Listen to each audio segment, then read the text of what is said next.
Bismillahirrahmanirrahim. Assalamualaikum warahmatullahi wabarakatuh.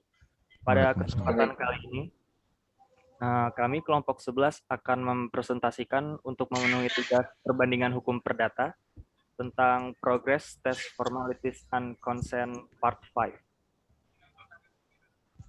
Boleh di next?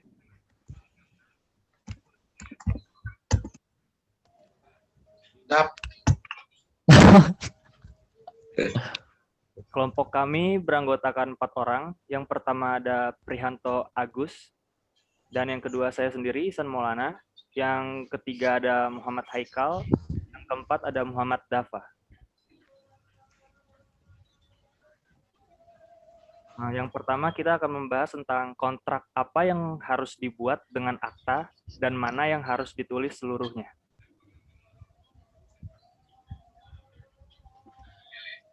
Kontrak yang harus dibuat dengan akta adalah kontrak di bawah segel. Kontrak di bawah segel disebut akta atau kontrak khusus. Suatu dokumen menjadi akta jika yang pertama ditandatangani, kedua, segel penyegelan biasanya dilakukan dengan membubuhkan cakram atau wefel kertas merah di bagian bawah akta, dan dalam banyak kasus, segel tidak penting untuk benar-benar digunakan, asalkan memang dimaksudkan bahwa suatu akta harus digunakan. Yang ketiga, disampaikan penyerahan sebagian besar merupakan masalah niat. Dan akta dapat disampaikan dengan penyampaian yang konstruktif, meskipun tetap dalam kepemilikan pembuat akta oleh korporasi tidak perlu disampaikan. Sedangkan kontrak yang harus dibuat seluruhnya adalah kontrak tertulis.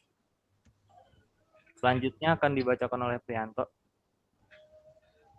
Yang nomor 2, kontrak apa yang tidak dapat diberlakukan kecuali dibuktikan secara tertulis. Apa yang dimaksud dengan tidak dapat dilaksanakan dan dibuktikan dalam konteks ini?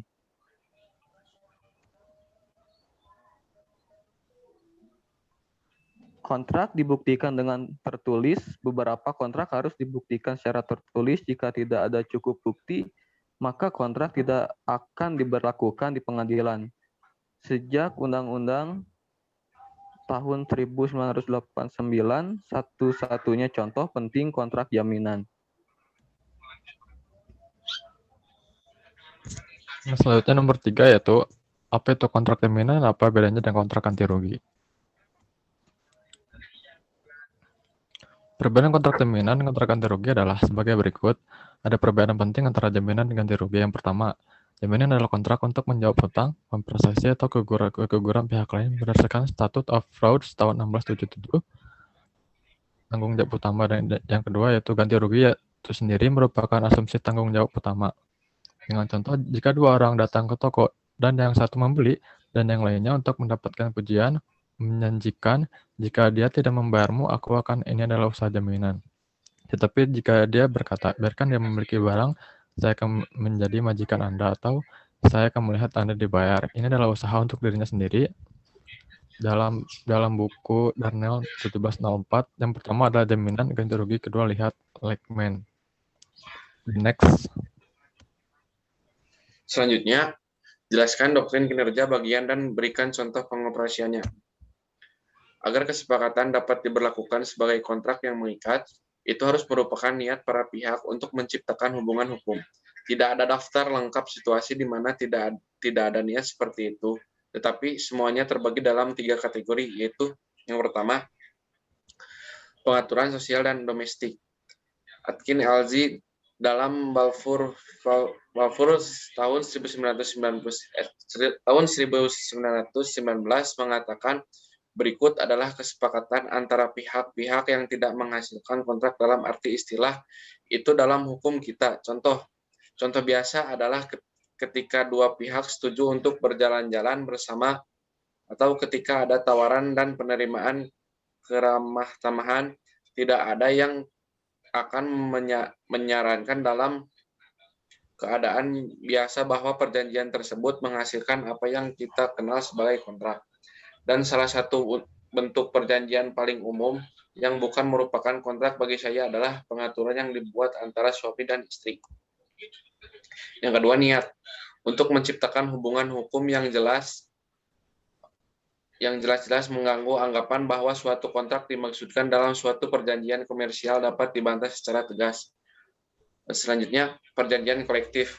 Perjanjian bersama antara serikat pekerja dan seorang pekerja di bawah undang-undang serikat pekerja dan hubungan buruh tidak dapat ditegakkan secara hukum kecuali secara tertulis dan menyatakan bahwa pihak bermaksud mengikat. Selanjutnya. Yang kelima ada kapan kontrak tidak dapat diberlakukan karena kekurangan niat untuk menciptakan hubungan hukum. Boleh di konsensus ad idem, persetujuan dari pihak-pihak tertentu diperlukan agar kontrak dapat diberlakukan. Pendekatan ini bekerja secara mengagumkan, di mana seorang pria menjual sesuatu kepada pria lain, seorang pria membuat penawaran, yang lain menerima. Pertimbangan perpindahan tangan. Namun, dalam kehidupan modern, kontrak dapat muncul dengan banyak cara lain. Yang pertama, berdasarkan tingkah laku kontrak disepakati, setelah uang dimasukkan ke dalam mesin tiket otomatis. Penawaran dibuat saat pemilik mesin menyatakan siap menerima uang. Penerimaan terjadi ketika pelanggan memasukkan uangnya ke dalam slot. Lihat Lord Denning, MR, dalam Thornton v. Bulen Harting 1971. Tidak ada konsensus antara proprietor dan pelanggan. 2.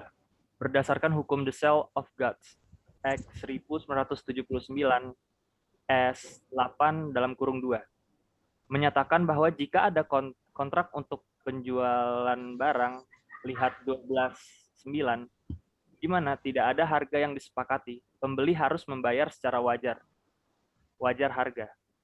Ini adalah salah satu dari banyak kasus di mana hukum mengintervensi dan mengambil alih tangan para pihak.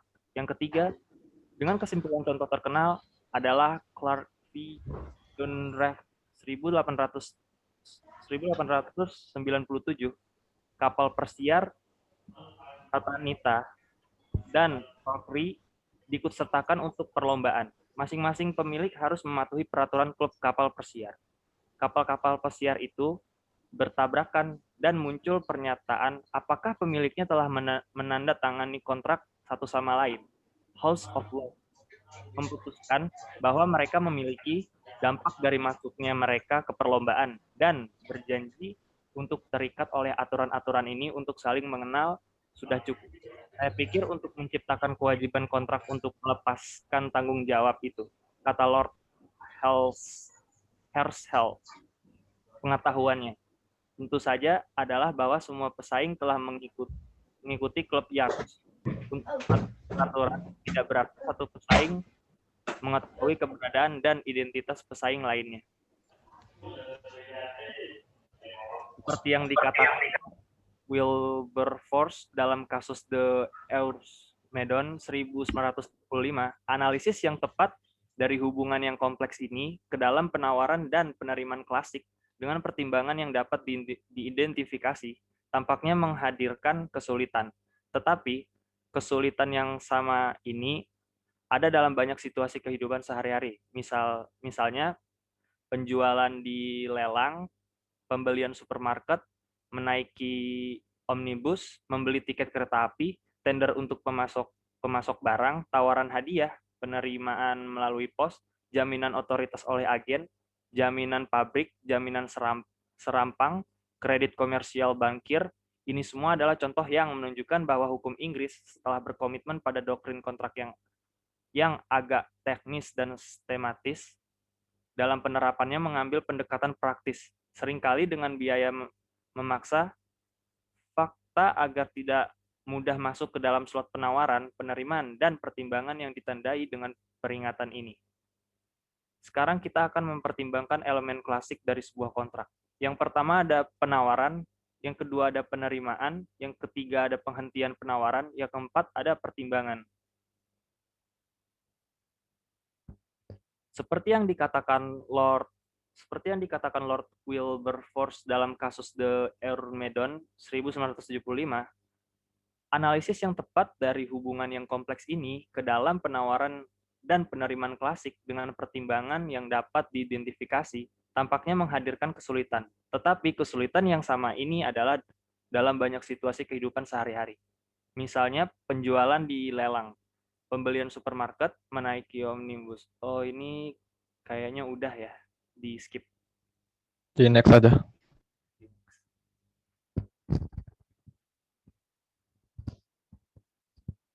Selanjutnya, Prihanto.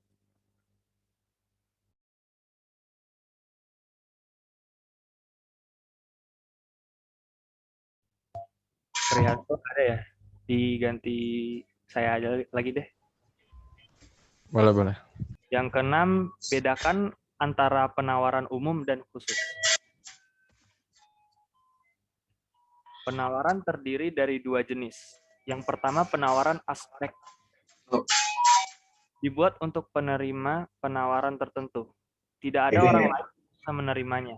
Jika Anda mengusulkan untuk membuat kontrak dengan A, maka B tidak dapat menggantikan dirinya sendiri dengan A tanpa persetujuan Anda, dan tidak untuk kerugian Anda. Mengamankan untuk dirinya sendiri semua manfaat kontrak. Lihat Pollock CB dalam Bolton v. Jones 1857. Yang kedua, tawaran umum. Dapat diterima oleh siapa saja, dan biasanya tanpa pemberitahuan penerimaan sebelumnya. Dalam Carlyle v. Carbolic Smokeball, CO, 1893, D mengiklankan obat paten mereka di surat kabar selama epidemik influenza.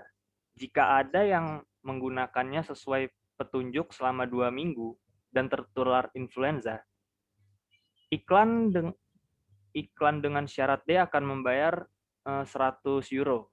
Uang sejumlah 1.000 euro disimpan di bank. Menunjukkan ketulusan kami dalam masalah ini. P membeli bola asap, menggunakannya sesuai petunjuk selama 2 bulan, lalu terjangkit influenza. Bowen LG menemukan bahwa ada, yang pertama, tawaran yang dibuat untuk seluruh dunia. Yang kedua, mematangkan kontrak dengan siapa saja yang maju dan melaksanakan persyaratan dan itu. Yang ketiga, karena pemberitahuan penerimaan diperlukan untuk kepentingan orang yang membuat penawaran. Orang yang membuat penawaran dapat memberikan pemberitahuan kepada dirinya sendiri jika menurutnya perlu dilakukan.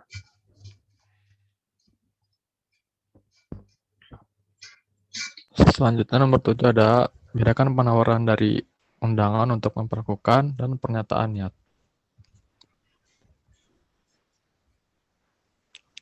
Undangan untuk memperlakukan dalam hal ini adalah sebuah pernyataan yang dimaksudkan untuk memperoleh tawaran dari seorang yang lain, yaitu tidak memiliki kekuatan hukum. Tawaran yang diberikan dapat diterima atau tidak tanpa kewajiban. Ada banyak contoh tentang ajakan untuk memperlakukan, yaitu pertama, permintaan seseorang aksi konser.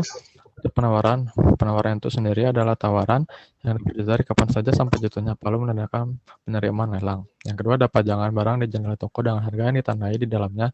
Selanjutnya ada pajangan barang yang bernilai tinggi dalam sebuah toko. Yang terakhir ada katalog atau daftar harga penjual barang iklan. Sedangkan untuk undangan pernyataan niat adalah penerimaan dengan perilaku positif, penerimaan menurut aktif, tawaran melalui surat yang berisikan kata-kata jika aku tidak mendengar lagi, aku akan menganggap pria itu milikku. Tidak mampu dengan sendirinya merupakan penerimanya sendiri. Harus ada tindakan positif dari penerimaan penawaran. Next. Akan dibacakan oleh Prihanto. Selanjutnya yang nomor 8, penerapan aturan penawaran dan penerimaan pada situasi berikut. Ada 4 bagian. Yang pertama ada penawaran di lelang, yang kedua pemasukan koin ke dalam mesin slot, yang ketiga ada memajang barang di etalase toko dengan harga yang ditandai, dan harga yang tertera pada barang dalam katalog. Yang pertama ada penawaran di lelang. Penawaran diajukan dengan cara klik tombol dalam menu sebelum mengajukan penawaran. Peserta lelang harus membaca dan menyetujui syarat dan ketentuan lelang. Penawaran dapat diajukan berkali-kali sampai batas akhir penawaran lelang ditutup atau closing time. Yang kedua ada memasukkan koin ke dalam mesin slot, di mana tawaran yang dibuat oleh pemilik mesin memberitahu bahwa mereka sudah siap untuk menerima uang. Penerimaan masuk saat pelanggan memasukkan uangnya ke dalam slot.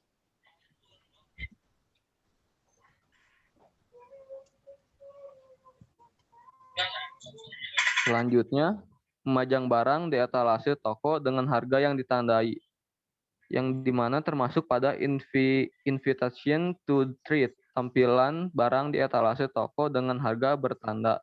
Dan yang terakhir, ada harga yang tertera pada barang dalam katalog, termasuk pada invite to trade, tampilan barang berharga di toko swalayan. Next. Selanjutnya, bagaimana sebuah tawaran bisa dicabut? Pencabutan tawaran dapat dibatalkan kapan saja sebelum diterima. Pencabutan harus dikomunikasikan karena sampai penerima penawaran benar-benar menerima pencabutan, ia berhak untuk menerima. Selanjutnya, komunikasi tidak berlangsung. Penerima penawaran mengetahui tentang pencabutan yang tidak dapat ia terima di kemudian hari, meskipun ia mendengarnya hanya secara tidak langsung atau dalam kasus kontrak sepihak atau umum tampaknya setelah penerimaan penawaran memulai kinerja, sudah terlambat bagi pihak pemberi penawaran untuk mencabut.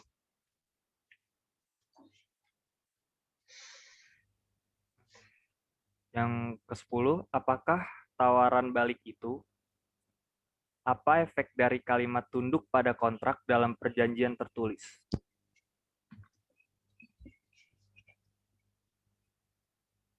Yang A, tawaran balik. Penerimaan yang memberlakukan persyaratan baru adalah tawaran balik, yang menolak tawaran asli dan menyebabkannya tidak berlaku lagi.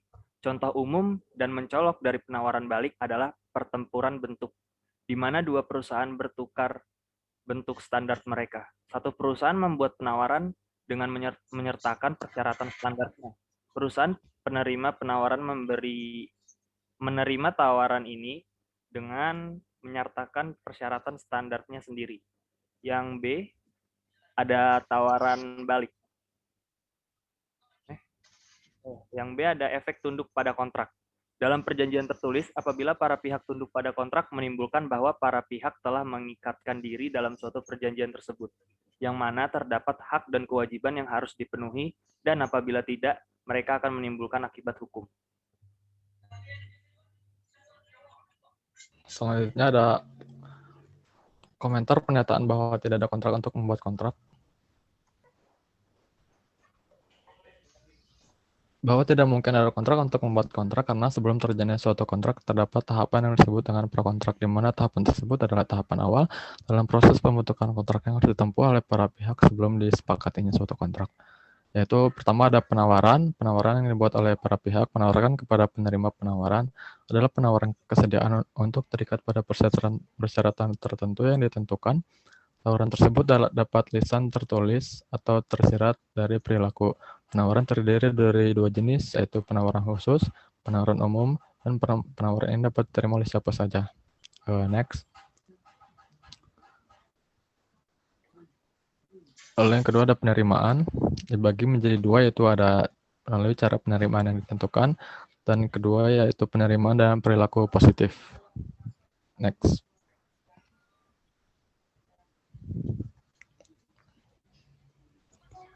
Selanjutnya nomor 12, bentuk apa yang biasanya dilakukan oleh tender? Tender adalah suatu bentuk penawaran untuk penyediaan barang atau jasa. Biasanya dilakukan sebagai tanggapan atas permintaan tender dari beberapa calon pemasok. Bentuk tender adalah sebagai berikut. Yang pertama, penawaran tunggal.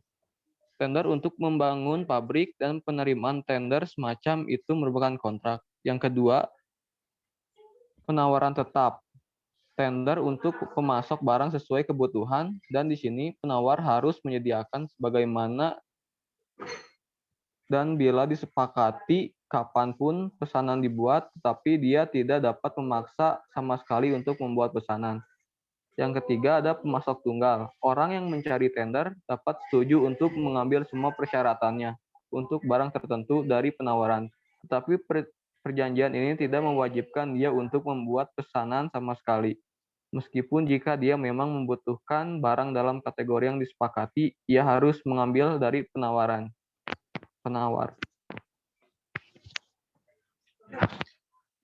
Selanjutnya, meminjam dari B untuk digunakan dalam bisnisnya dan mengatakan bahwa jika bisnisnya bagus, dia akan membayar 1.200 dalam waktu 1 bulan. Dia memiliki bulan yang sangat menguntungkan tetapi menolak untuk menepati janjinya. Bisakah B memaksakannya? Jawabannya tidak, karena ia tidak memiliki kekuatan hukum. Tawaran yang diperolehnya dapat diterima atau tidak tanpa kewajiban.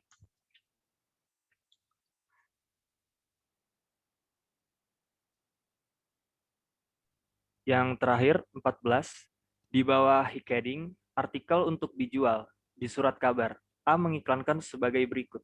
Mini hampir baru, kondisi bagus, harga 500 euro, dan nama dan alamatnya. B melihat iklan itu dan mengirim cek seharga 500 euro. Mengatakan dalam suratnya, jika saya tidak mendengar yang sebaliknya, saya akan menganggap mobil itu Mitch dan akan mengambilnya besok. Apakah ada kontrak?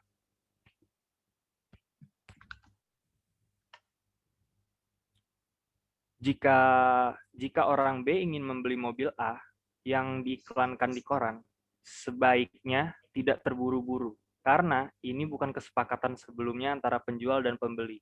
Yang dikhawatirkan adalah A tidak mengetahui bahwa B mengirimkan uang untuk membeli mobil tersebut, padahal A sudah membuat kesepakatan dengan orang lain. Pentingnya kesepakatan sebelum pembayaran dilakukan adalah untuk jaminan antara pembeli dan penjual di kemudian. Demikian dari kami kelompok 11. Kurang lebihnya mohon maaf. Assalamualaikum warahmatullahi wabarakatuh. Waalaikumsalam warahmatullahi wabarakatuh.